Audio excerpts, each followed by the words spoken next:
usted era en su casa y eso, balas por todos lados. Déjala llorar, déjala que llore. Entre la soledad y el verde de las montañas se esconde Santa Ana, el corregimiento de Granada ubicado al oriente de Antioquia. Un pueblo que durante los años más duros del conflicto armado colombiano fue acechado por los horrores de los frentes noveno de las FARC y Carlos Alirio Buitrago del ELN, que desde la década de los 90 hacía presencia en la zona. En ese tiempo se sentía como, se respiraba un aire pesado porque se escuchaban que venían grupos paramilitares. Entonces hay guerrilla, llegan paramilitares, eso se volvió un caos. Y entonces empezamos a ver que la gente se estaba desplazando, a sentir miedo. Para finales de los años 90 e inicios del 2000, la lucha por el control del territorio que los grupos insurgentes peleaban a sangre y fuego se incrementaba. La ubicación estratégica, la cercanía a la autopista Medellín-Bogotá y el difícil acceso a Santa Ana fueron condiciones para que se iniciara la disputa por el control de la zona. Los paramilitares entraron muy fuerte hacia el territorio de Santa Ana porque la consigna era desalojar, digamos, a los guerrilleros del corregimiento de Santa Ana, donde hacía mucho tiempo, desde el año de 1982, estaban asentados allí.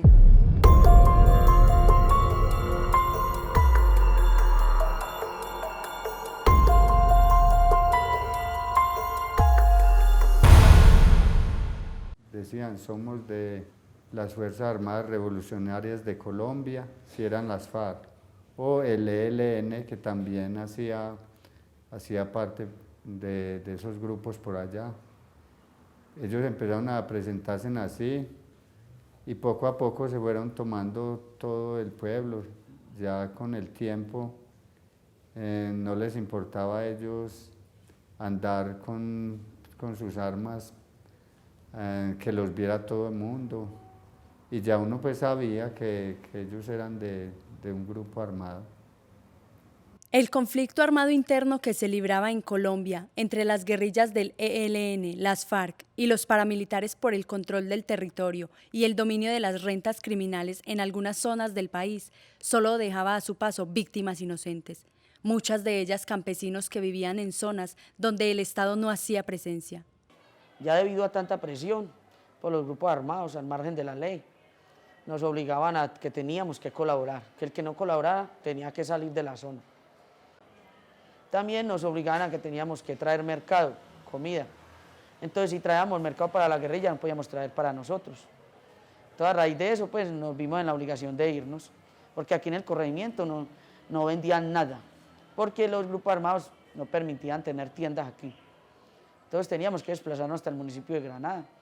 Empieza uno a ver desplazar la gente, a ver que empieza a haber desaparecidos, a haber muertes. Y entonces uno dice, bueno, entonces ¿ahora qué? ¿Ahora qué vamos a hacer? Yo no quería irme del pueblo, yo quería seguir aquí porque mi sueño era ver a Santa Ana en pues, un municipio, ver desarrollado muchos proyectos que teníamos en pie los líderes y saber que ya no había gente. Entonces empieza uno a decir, ¿ahora qué hago? Yo me quiero ir para la ciudad, yo no quiero ser parte de los desplazados de la ciudad.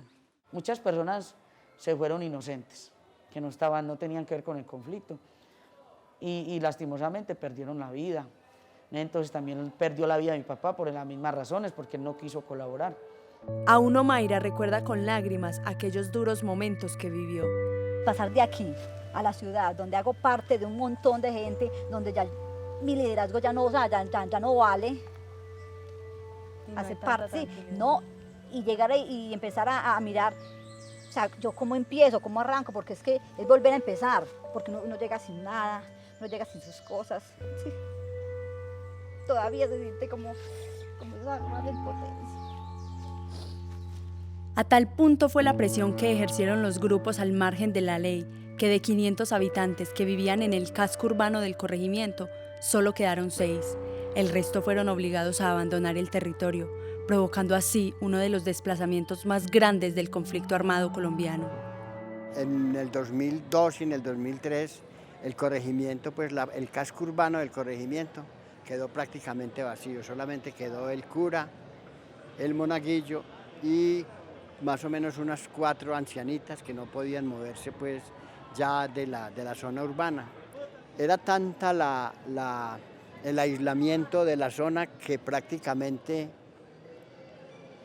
había personas que pasaban años, 2 y 3 años sin salir al pueblo y no podían comer sino lo que la tierra les producía. La guerra se apoderaba cada vez más del sector. Para el año 2000, la guerrilla de las FARC se toma el casco urbano de Granada, a tan solo 24 kilómetros de Santa Ana, y activa un carrobomba que dejó como resultado la destrucción total del municipio. Yo salí un 12 de diciembre del 2002, salí a las 8 de la mañana por caminar hasta un sector que se llama la Santa Bárbara, porque salí por Granada o por Cocorná era delicado porque estaban los paramilitares. Y el solo hecho de ser de Santa Ana, éramos guerrilleros. Entonces me tocó caminar desde Santa Ana hasta Santa Bárbara 3 horas. Ahí esperar a Escalera para poder salir a Río Negro. A la 1 de la tarde llegó la Escalera y mejor dicho, llegamos a Río Negro a las 5 de la tarde. Para mí fue un recorrido entre la vida y la muerte porque para mí cada vuelta que daba la Escalera era un grupo armado. Voy a encontrar un grupo armado, entonces me van a bajar. Entonces era ese miedo, o sea, fue un miedo de tantas cosas. Y cuando ya llegué a Río Negro, a la entrada de Río Negro, uno como que vuelve a vivir. La gente no sabe que los campesinos, nosotros campesinos somos los que nos toca la peor parte. La gente de la ciudad no sabe qué es vivir la guerra en el campo. Sí, eso es lo más duro. Nosotros hacemos parte de algo que no, o sea, que no quisimos, pero que nos metieron. Nuestros hijos, nuestros tíos, nuestros padres, todos pagaron, ¿sí? Una guerra que no era de nosotros, pero que nos la impusieron. A pesar de que el corregimiento Santa Ana de Granada fue elegido recientemente por el gobierno nacional como escenario de retorno, desminado e inversión social, a este poblado que fue eje del conflicto armado solo ha retornado el 10% de quienes partieron huyéndole a la guerra. Aquí regresamos más o menos hace 15 años a ver a Santa Ana destruida por la violencia.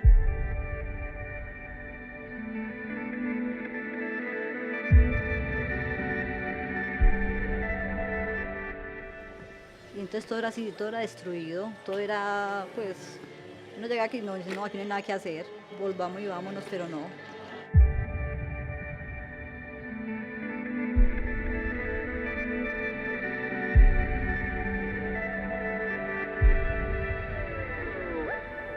Ver todo tan triste, tan abandonado, la casa de los vecinos, todo caído, las camas en las meras tablas, eso a uno pues lo marca y no se lo olvida nunca, porque antes de eso era un pueblo muy alegre y muy bueno, muy poblado de gente. Y el pueblo como tal no se ha recuperado como debe ser, ni las personas tampoco, porque uno ve personas todavía muy tristes, muy nostálgicas, de ver que un pueblo tan poblado y tan bueno que había y que ya no alcanza a ver la mitad, a pesar de que ya se recuperó mucho la tranquilidad. El 10 de abril del 2017, el entonces presidente Juan Manuel Santos inauguró en Santa Ana Bosques de Paz, un modelo de intervención ambiental contemplado en los acuerdos de paz de La Habana entre su gobierno y las FARC, el cual integra la recuperación ambiental de los ecosistemas y la construcción de un monumento vivo de paz como memoria histórica del conflicto armado en la zona de influencia.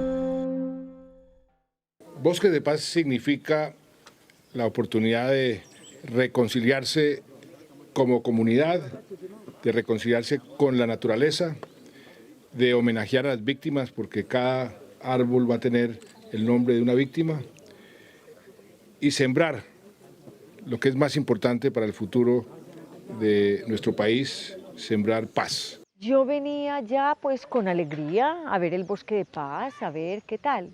Cuando el primer árbol que me encontré con un rótulo que decía Tiberio Galeano, yo dije, ¿pero qué es esto? Este fue un muchacho que más o menos tenía cuando yo trabajaba en la vereda La Arenosa, tenía por ahí 17 o 18 años. Cuando veo ese nombre de él ahí y me doy cuenta que es uno de los fallecidos en la guerra, ay, nadie sabe el dolor que yo sentí de ver que una persona joven fue una de las primeras que murió en la guerra. Eso fue terrible, a mí me dolió demasiado, mis lágrimas fueron muchas. Hace 20 años en este mismo sitio fui retenido por el Frente Carlos Alirio Buitrago del ELN. 36 días me retuvieron delante de mis hijos, de mi familia.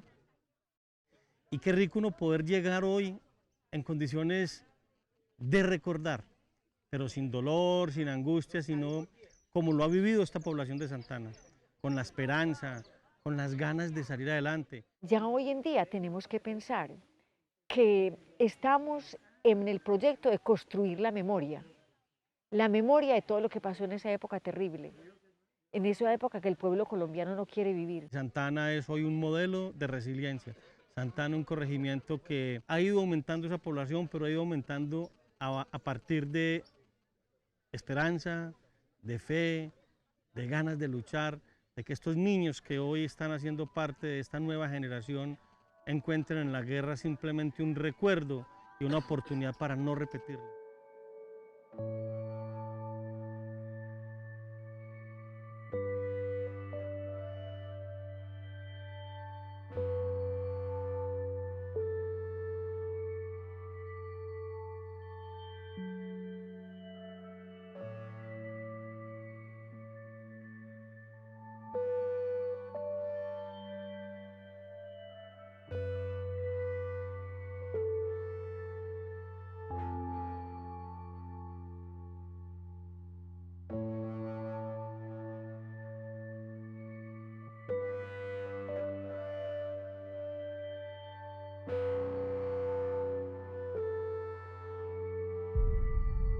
En la mente de los habitantes de Santa Ana solo queda el recuerdo triste de la guerra, pero más allá de la tristeza está el perdón y la reconciliación.